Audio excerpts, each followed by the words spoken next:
Welcome back to Revise and Resubmit, the podcast that takes, those really dense academic papers and makes them surprisingly interesting. I'm Pavlov. And I'm Nikita. Remember that really unique moment in time? The early days of the global pandemic, it felt like everyone, everywhere, was sort of holding their breath. We were all grappling with this invisible threat, desperate for solutions. Then, these digital contact tracing apps started appearing. They seemed to hold out this real promise, maybe a path forward. Use technology, track interactions, slow the virus, maybe, just maybe, get back to something like normal. But as promising as that idea sounded, there was this huge critical question just hanging there. Would people actually use these apps? And maybe even more importantly, would they keep using them? Especially when it meant sharing personal data, for the common good. This wasn't just some academic thought experiment. It was a real world problem, right? With massive implications. It really was a pivotal moment, and it demanded these kind of innovative solutions fast. The effectiveness of these apps, the ones that offered so much hope, it all hinged on whether lots of people would actually participate. And that's exactly why the research we're going to talk about today is so important, so vital. Right. So our conversation today, it's actually rooted in a summary generated by a large language model. But that summary is based on a foundational, rigorously peer-reviewed article, an article that really dug deep into these exact questions. It's titled, Data Donations for Digital Contact Tracing.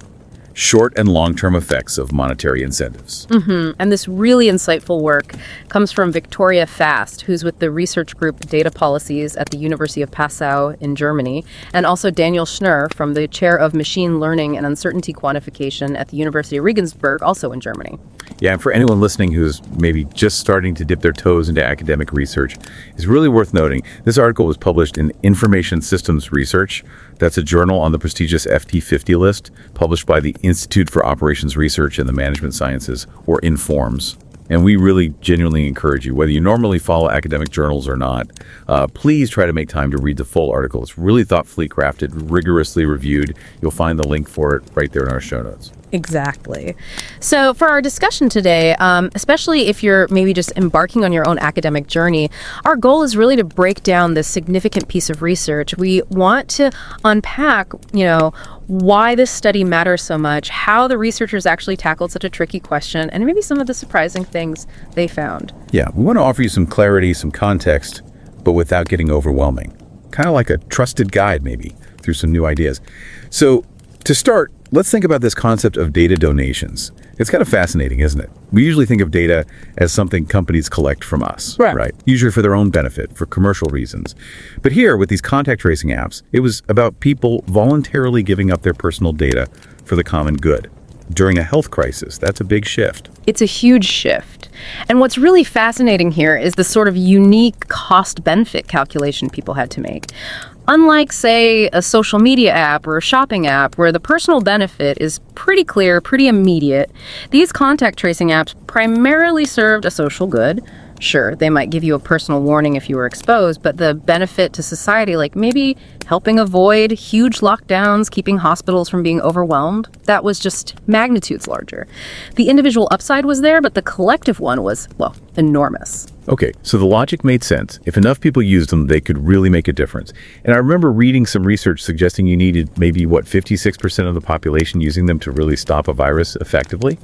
But the reality in a lot of places was adoption stayed really low, like often around 10 to 30%. That's a pretty big gap, isn't it, between what was needed and what actually happened? It's a massive gap. And it just begs the question, why?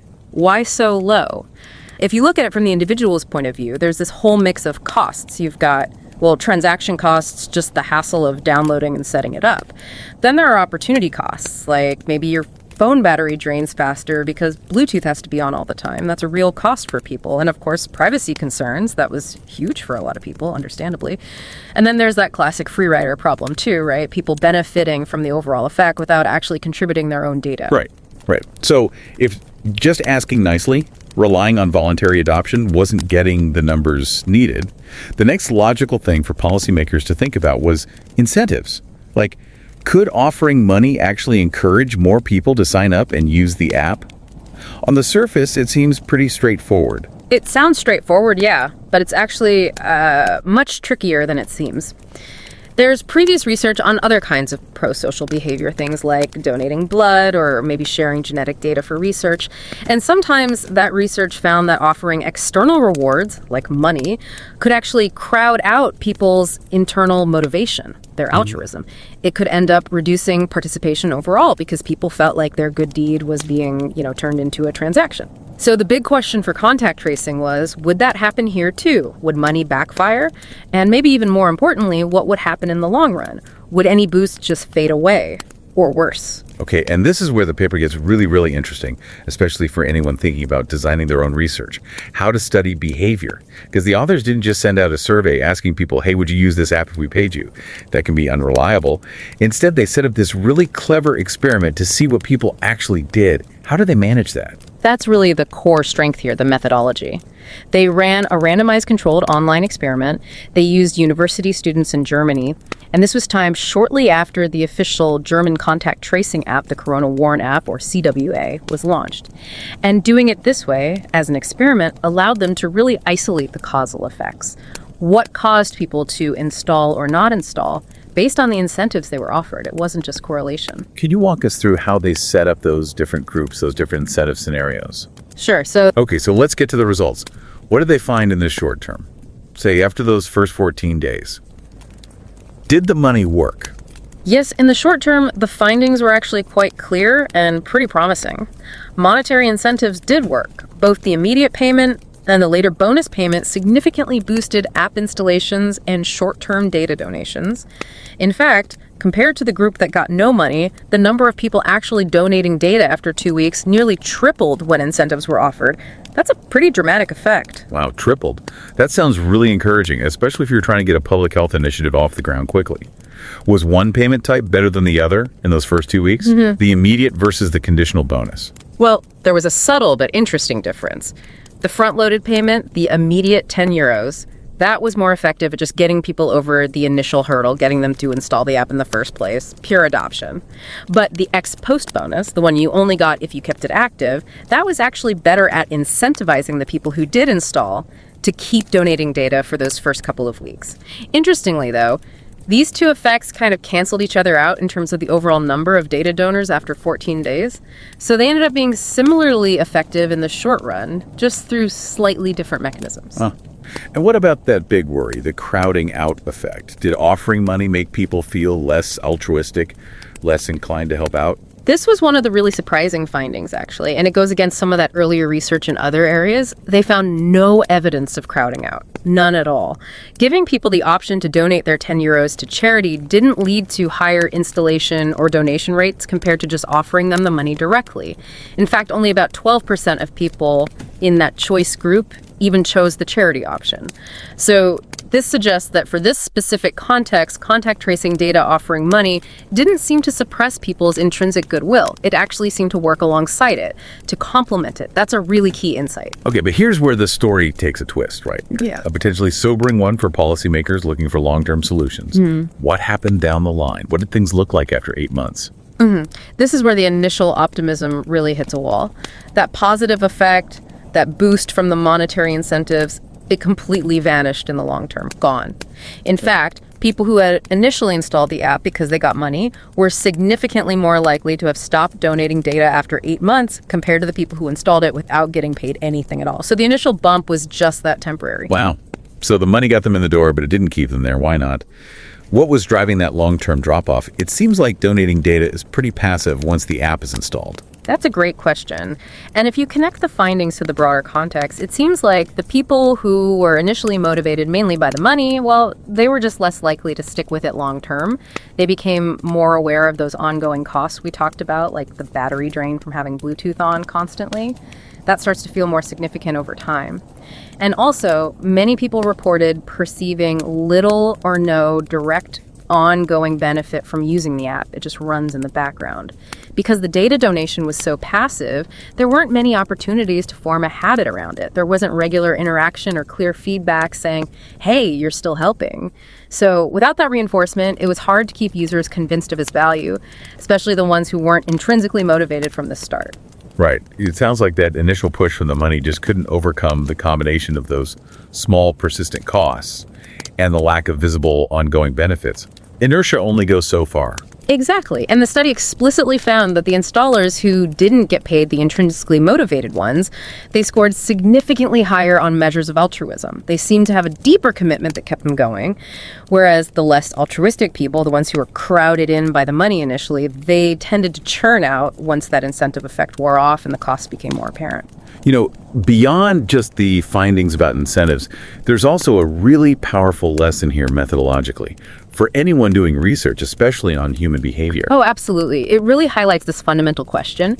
How much can we trust surveys where people just say what they think they'll do, especially when it involves doing something good, something pro-social? This study did something really neat.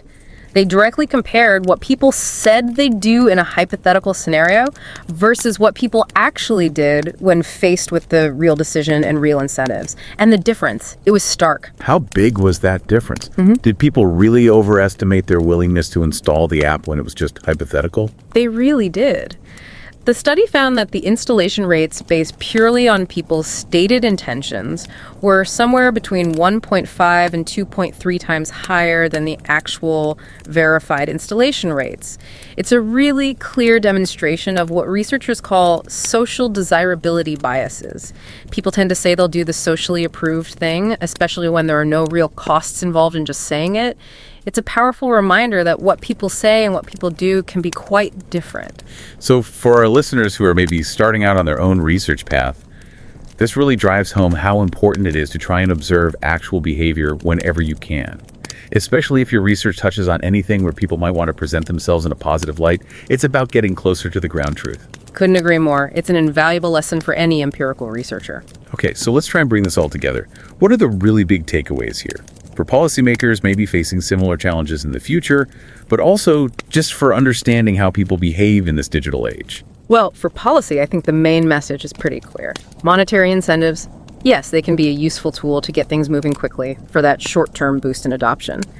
But just offering a one-time payment, that's clearly not enough for sustained long-term engagement. The research suggests that maybe a better approach would involve what they call composite and recurrent payment schemes. So maybe smaller ongoing payments linked to continued data donation.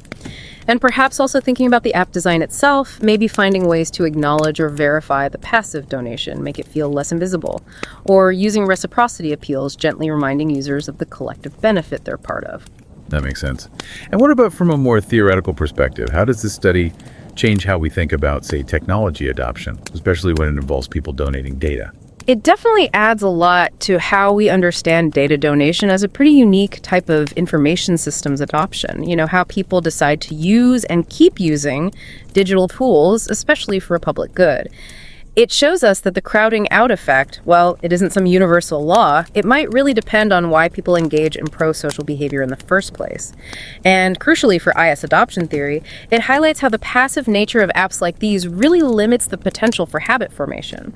That makes keeping users engaged long-term incredibly difficult, especially if their initial motivation was purely external, like money. And of course, it's important to acknowledge, like with any single piece of research, this study has its limitations too, right? Oh, absolutely. And the authors are very upfront about that. This study used a sample of university students. Students are generally younger. Maybe they perceive themselves as less vulnerable to severe COVID-19, and they might react differently to money or charity options than the general population. So it's not perfectly representative. However, the main qualitative findings, especially that really significant drop-off in usage over the long term among those initially incentivized, well, that pattern is likely quite robust. It probably reflects a broader human tendency. The sheer scale of that long-term decline is hard to ignore. So really, what we've talked about today seems to highlight this powerful truth. While yes, a little financial nudge can get things started, get some momentum going, true, sustained engagement, especially in something altruistic like donating data for public health, often boils down to those deeper intrinsic motivations. The why really matters. It shapes not just that first choice, but whether we stick with it for the long haul. Exactly. It's a potent reminder, isn't it, that technology and incentives, no matter how cleverly designed, ultimately need to connect with something more fundamental in human nature, with the value people see in their ongoing contribution. And it leaves us with a big question, doesn't it? As we move deeper into this digital world where our personal data is so valuable and where we face these big collective challenges that need individual action, What does this study really tell us about the true cost and maybe the true value of data altruism, not just for us as individuals, but for society? And how do we genuinely foster that sustained sense of collective responsibility, especially when maybe immediate gratification often feels easier, more tempting? Those are exactly the kinds of profound questions this research pushes us to think about, especially as we consider how to use technology for good in the future. Well, we really hope this conversation has given you a clearer picture of this important research and maybe even sparked some ideas for your own thinking or explorations. If you are interested in really diving into all the details, the nuances of the study design and analysis, we absolutely encourage you to read the full article by Victoria Fast and Daniel Schnurr in Information Systems Research. As we mentioned, you'll find that link waiting for you right there in the show notes. And don't forget to subscribe to Revise and Resubmit on Spotify and Apple Podcasts. Until next time, keep those minds curious, keep questioning, and keep revising and resubmitting.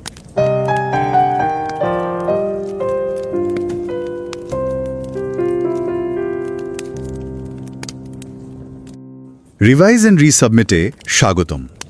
আমি Pavlov. আর আমি নিকিতা। মনে আছে কোভিডের সময় ওই contact tracing অ্যাপগুলোর কথা? একদিকে বিরাট উপকারের আশা, কিন্তু অন্যদিকে বেশিরভাগ দেশেই তেমন লোক কিন্তু ব্যবহার করছিল না।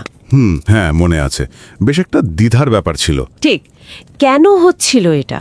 আসলে এই অ্যাপ ব্যবহারের লাভ ক্ষতির হিসেবটা বেশ গোলমেলে ছিল কিন্তু। একদম ঠিক। আর আজকের আলোচনাটা এটা কিন্তু একটা উন্নত মানের এআই দিয়ে তৈরি করা সারাংশের উপর ভিত্তি করে হচ্ছে। মূল রিসার্চ পেপারটা কিন্তু খুব নামকরা জার্নাল ইনফরমেশন সিস্টেমস রিসার্চে ছাপা হয়েছে। এটা FT50 লিস্টেড, বুঝতেই পারছেন এর গুরুত্ব।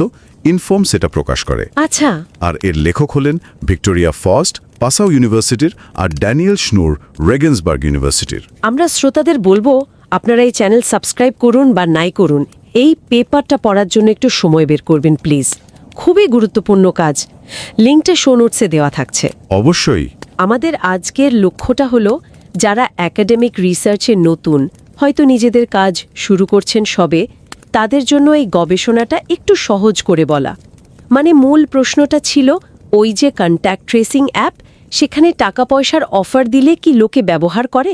অল্প সময়ের জন্য বা ধরুন লম্বা সময়ের জন্য? এটা কি আদৌ কাজের? তো গবেষণাটা হয়েছিল জার্মানির করোনা ওয়ান অ্যাপ বা CWA নিয়ে।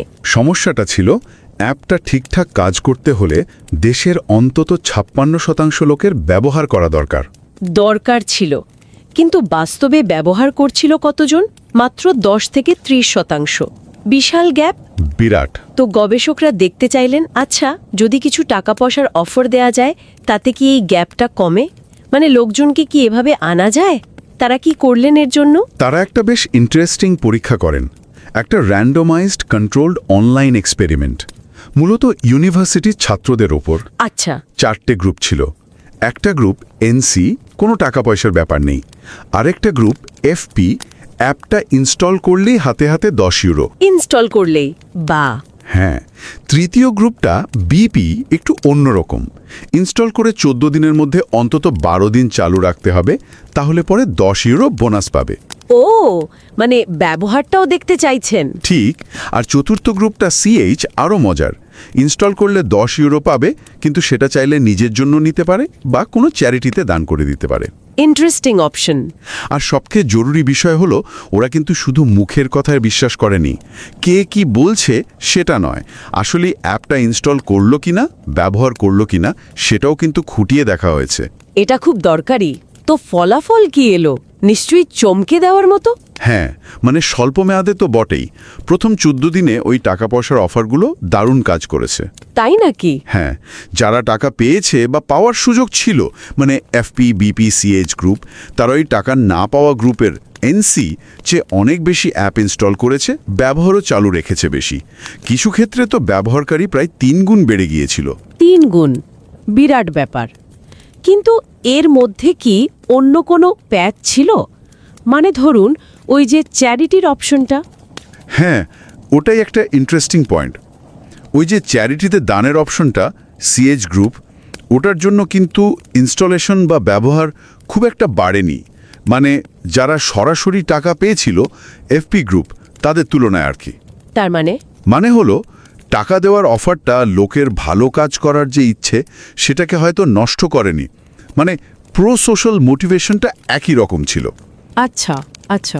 আরেকটা জিনিসও দেখা গেছে, সঙ্গে সঙ্গে টাকা দেওয়াটা এফপি ইনস্টল করার জন্য বেশি ভালো কাজ করেছে, কিন্তু অ্যাপটা যে ব্যবহার করে যাওয়া ওই 14 দিন ধরে, সেটার জন্য কিন্তু পরে বোনাস দেওয়ার আইডিয়াটা বিপি একটু হলেও বেটার ছিল। যদিও মোটের ওপর 14 দিনের হিসাবে দুটো প্রায় একই রকম এফেক্টিভ। স্বল্প মেয়াদে তাহলে টাকাটা কাজ দিয়েছিল বেশ, কিন্তু আসল গল্পটা তো বোধহয় পরে শুরু হলো, তাই না? লম্বা সময়ে কি দেখা গেল? একদম ঠিক, আসল চমকটা ওখানেই। 8 মাস পরে যখন আবার ডেটা নেওয়া হলো, তখন পুরো ছবিটাই অন্যরকম। কি রকম? দেখা গেল যারা শুরুতে ওই টাকা পেয়ে অ্যাপ ইনস্টল করেছিল, তাদের মধ্যে অ্যাপটা আনইনস্টল করে দেওয়ার বা ব্যবহার বন্ধ করে দেওয়ার প্রবণতা অনেক বেশি। ও, কাদের তুলনায়? বিশেষ করে যারা কোনো টাকা ছাড়াই, মানে নিজেদের আগ্রহে বা উৎসাহে এনসি গ্রুপ ইনস্টল করেছিল, তাদের তুলনায়। তার মানে 8 মাস পরে? 8 মাস পরে সব গ্রুপের মধ্যে অ্যাপ ব্যবহারকারী সংখ্যায় তেমন কোনো গুরুত্বপূর্ণ পার্থক্যই আর রইল না। বলেন কি? কিন্তু কারণটা কি, কেন এমন হলো? গবেষকরা কয়েকটা কারণ বলছেন। একটা হলো সুযোগ ব্যয় বা অপরচুনিটি কস্ট। যেমন ধরুন, অ্যাপটা চালাতে গেলে ব্লুটুথ অন রাখতে হয়, তাতে ব্যাটারি বেশি খরচ হয়, এটা একটা কারণ। ঠিক। আরেকটা কারণ হলো ব্যবহারকারীরা অ্যাপটা থেকে সরাসরি তেমন কোনো লাভ পাচ্ছিল না। মানে নিজের সুরক্ষার ব্যাপারটা তো আছে, কিন্তু সেটা তো চোখে দেখা যায় না সহজে। তাই যারা মূলত টাকার জন্য এসেছিল, তাদের লম্বা সময় ধরে এটা চালিয়ে যাওয়ার আগ্রহটা কম ছিল। বোঝা গেল। আর অ্যাপটা তো ব্যাকগ্রাউন্ডে চলে, মানে প্যাসিভ ব্যবহার, ব্যবহারকারীকে তেমন কিছু করতে হয় না। ফলে এটা ব্যবহারের কোনো অভ্যেসও সেভাবে তৈরি হয়নি। এই পয়েন্টটা খুব ইন্টারেস্টিং, প্যাসিভ ব্যবহার আর অভ্যেস তৈরি না হওয়া। আচ্ছা, এই গবেষণায় তো আরেকটা জরুরি জিনিসও উঠে এসেছিল, তাই না? ওই যে মানুষ যা বলে আর যা করে। হ্যাঁ, বিশাল ফারাক। এই গবেষণায় দেখা গেছে, যখন লোকজনকে শুধু জিজ্ঞেস করা হয়েছিল, মানে কাল্পনিক পরিস্থিতিতে, যে তারা অ্যাপটা ইনস্টল করবে কিনা, তখন যতজন হ্যাঁ বলেছিল, বাস্তবে যখন যাচাই করা হলো, দেখা গেল তার চেয়ে প্রায় 2.3 গুণ কম লোক আসলে ইনস্টল করেছে। 2.5 গুণের কাছাকাছি কম। কেন? এটার একটা কারণ হতে পারে সোশ্যাল ডিজায়ারেবিলিটি বায়াস। মানে সমাজে যেটা শুনতে ভালো লাগে বা যেটা করা উচিত বলে মনে হয়, সেটা বলার একটা প্রবণতা থাকেই আমাদের। ও আচ্ছা। যারা নতুন গবেষণা করছেন, তাদের জন্য এটা কিন্তু একটা বিরাট শিক্ষা। শুধু লোক কি বলছে সেটার উপর ভরসা না করে তাদের আসল আচরণটা মেপে দেখা যে কতটা জরুরি। যুক্তির ব্যবহার বাড়ানো, এটা কি ঠিক পথ? দেখুন, স্বল্প মেয়াদে তো ব্যবহার বাড়ে, সেটা আমরা দেখলাম, কিন্তু দীর্ঘমেয়াদে সেই ব্যবহারটা ধরে রাখা খুব মুশকিল। কারণটা হলো, এই টাকাটা হয়তো এমন লোকদেরই বেশি টানে যাদের স্বাভাবিক আগ্রহ বা মোটিভেশনটা কম। পরে যখন তারা দেখে যে একটু অসুবিধা হচ্ছে, যেমন ব্যাটারি খরচ বা তেমন কোনো সুবিধা পাচ্ছে না, তখন তারা সহজেই ছেড়ে দেয়। আর ওই প্যাসিভ ব্যবহারের জন্য অভ্যাসও তৈরি হয় না। ঠিক। আর এটা শুধু এই অ্যাপের ব্যাপার নয়, অনেক প্রযুক্তি আছে যেখানে সমাজের লাভ বেশি কিন্তু ব্যক্তিগত লাভটা কম বা দেরিতে আসে, সেখানে এই সমস্যাটা হতেই পারে। তাহলে যারা পলিসি বানান, তাদের জন্য কি বার্তা এখান থেকে আছে? আরও পরিষ্কার করে তুলে ধরতে হবে, অন্য কোনো উপায়ে হয়তো তাদের মোটিভেট করতে হবে। ঠিক।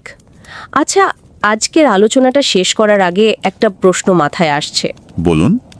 যদি এই সাধারণ টাকা পয়সার লোভ দেখানোটা লম্বা সময় কাজ না করে, বিশেষ করে এমন প্রযুক্তির ক্ষেত্রে যেখানে লাভটা সবার কিন্তু ব্যক্তিগত নয়, আর ব্যবহারটা খুব একটা অ্যাক্টিভ নয়, তাহলে কি কাজ করবে? কিভাবে আমরা এমন সিস্টেম বানাতে পারি যেটা মানুষের এই বিভিন্ন ধরনের মোটিভেশন আর অভ্যেস তৈরির ব্যাপারটা মাথায় রেখে ডিজাইন করা হবে? এটা কিন্তু একটা বড় চ্যালেঞ্জ। অবশ্যই একটা বড় চ্যালেঞ্জ, আর এখানেই হয়তো ভবিষ্যতের গবেষণার সুযোগ লুকিয়ে আছে।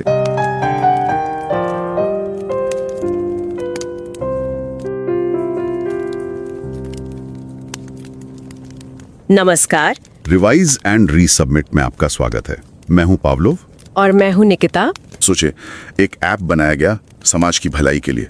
जैसे मान लीजिए कोई महामारी फैली है और ये ऐप कॉन्टैक्ट ट्रेसिंग में मदद करता है, सबके लिए है, फ्री है।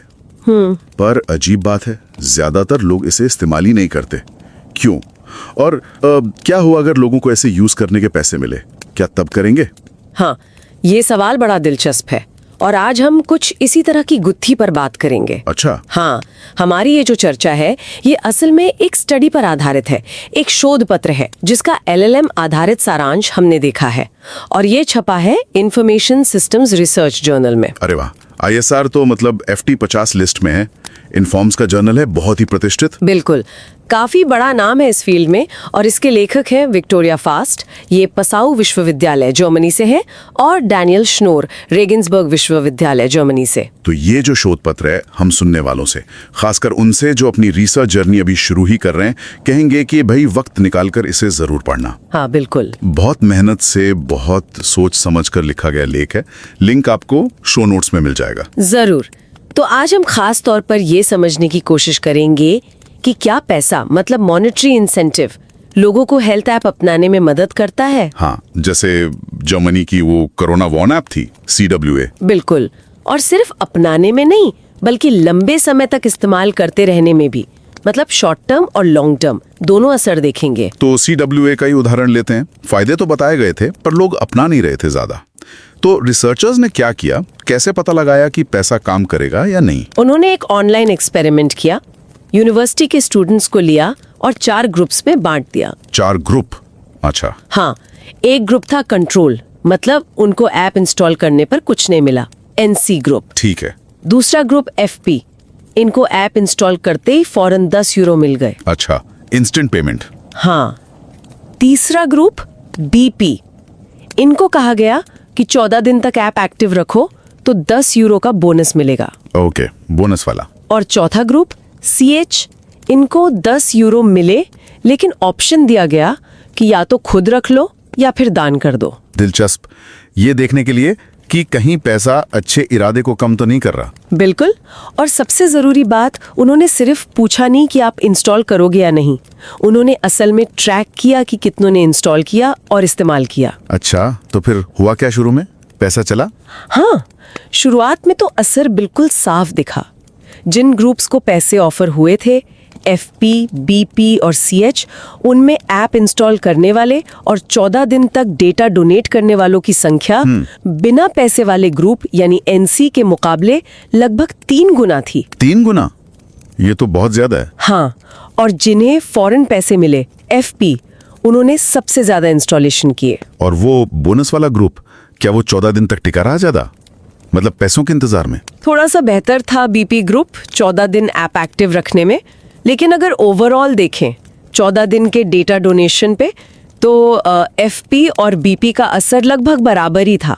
अच्छा। और वो जो दान वाला ऑप्शन था, उससे भी नतीजे सिर्फ पैसे देने FP से कुछ खास बेहतर नहीं हुए। तो ऐसा नहीं लगा कि पैसे ने लोगों की परोपकारी भावना को कम किया हो।